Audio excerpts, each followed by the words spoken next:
دو صحابه په لاره تېرېدل یو ځای کې خیمه ولګوله هغوی ته پته نه وه چې دلته قبر دی هلته زوړ چې د پخواني قبر وخوروان شوی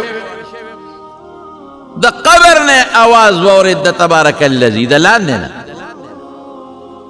چې کوم سړی لاندې قخت دی هغه لګیا دی تبارک الذي وایي د قبر نه واورېد دی لاړل رسول الله صلی الله علیه وسلم ته الوی وی د الله رسوله مونږ ته خو هېڅ پته نه وه خیمه وواله او د قبر د لاندې نه تبارک الذي اواز م واورېد هي المانعة هي المنجیه دا تبارک الذي هغه صورت دی چې خلکو له د الله د عذاب نه نجات ورکوي او په خلکو عذاب بندوي ګوره د قبر چې څوک تبارک الذي وایي دا صورت حدیث کې بل ځای کې راځي چې دا سړی په قبر کې کېښودلی شي دا تبارک الذي به د مرغۍ په شکل کې راشي او په دې سړي به خپلې وزرې خورې کړي دې دپاره به پرې خورئ چې دې انسان له څوک عذاب ورنه کړي دا د تبارک الذي برکت زما وروڼو قرآن شریف ډېر برکتي کتاب دی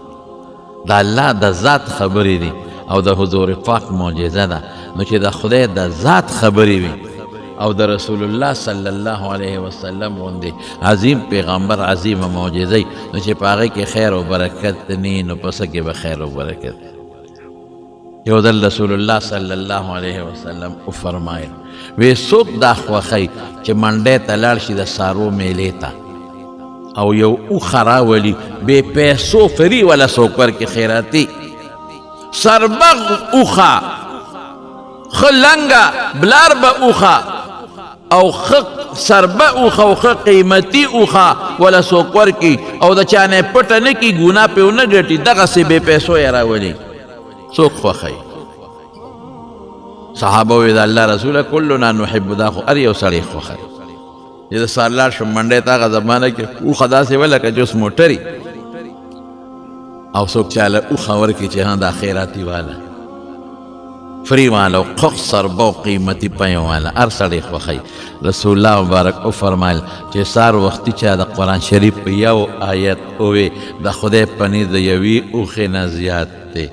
چې دوه اووی د دوو اوښو نه زیات دی چې درې اووی د دریو اوښو نه زیات دی دغسې ورپسې ځه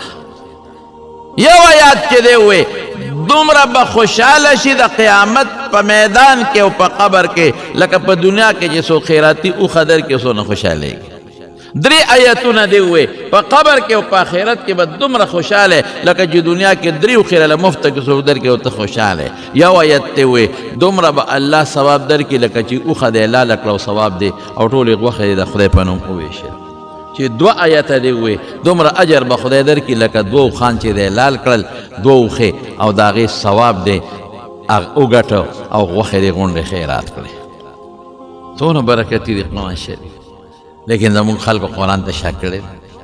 پخوا به ښه خلکو به سهار وختي د قرآن شریف تلاوت کوه مازدیګر به بیا تلاوت کوه مونږ هم په دې جومات کې دلته کوټه وه دغه ځای برنډه وه باباجي سره مولانا شهزاده صاحب رحمت الله علیه هغه سره به هم سبق وي دلته به دا خلک ناست وو سهار مانځه پسې هغه چې به مونځ وکړه هغه به د عادت و قبلې ته به یې مخ کړې تر اشراقه پورې به هغه په هغه ځای ناست و او چې اشراق مونځ به یې وکړه ته به مونږ به ورسره اکثر د اشراقه پورې ناست وو سبق به هم ته وي دا د محلي خلک به دقه ځای ناست وو په خدای کې څومره لوی عالم و زه کله کله حیران شم څومره لوی عالم و څومره لوی مفتي و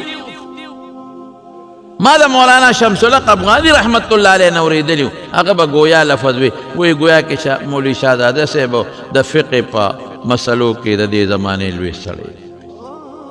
لیکن خدای ګواه دی دا ماشومان به راتلل الف زبر او با زبر با به یې موته ښود دی نه وي چې دا خو د قاعدې سبق دی ما نه مو بل چا نه وایي الف زبر آ بې زبر با دا به یې هم ښود دې ماشومانو ته به یې په ناظرم قرآن شریف ښاو دې وړو ته او مونږ ته به هم سبق ښاو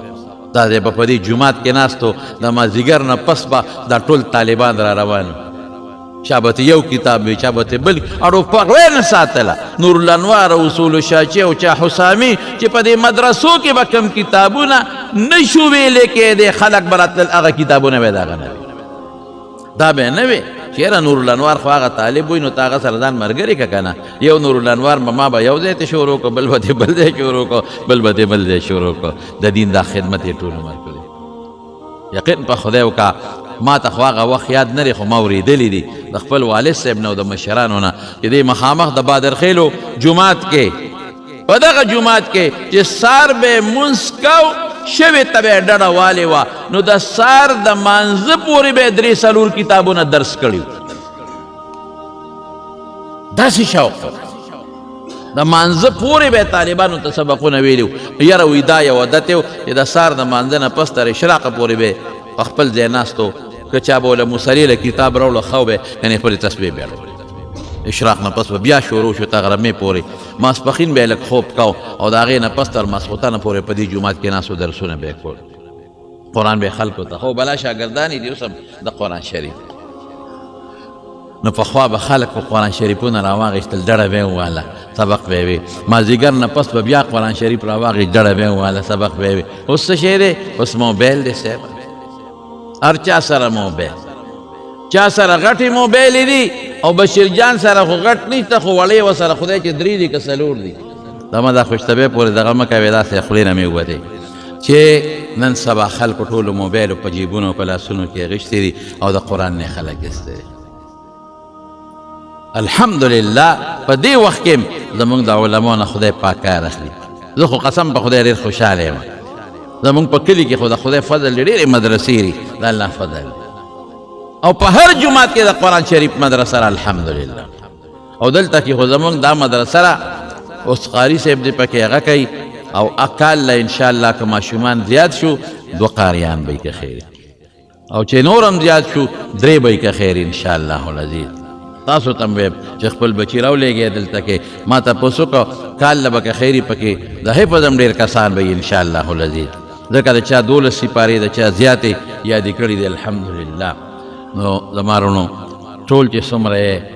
چې د الله سره مینه وي الله سره نو د الله د قرآن سره به مو مینه کوي انشاءالله العزیز چې د چا د پیغمبر سره مینه وي نو چې کوم قرآن زموږ په ښکلي مبارک پیغمبر نازل دی نو هغه سره به خامخا مینه کوي نو قرآن شریف تلاوت به ټول کوئ وعده به را سره کوئ که خیر انشاءالله العزیز ټول کوئ او که چا له په ناظره نه ورځي نو قل هو الله احد صورت خو ټولو ته یاد دی که نه دا وایه که رسول الله مبارک فرمایي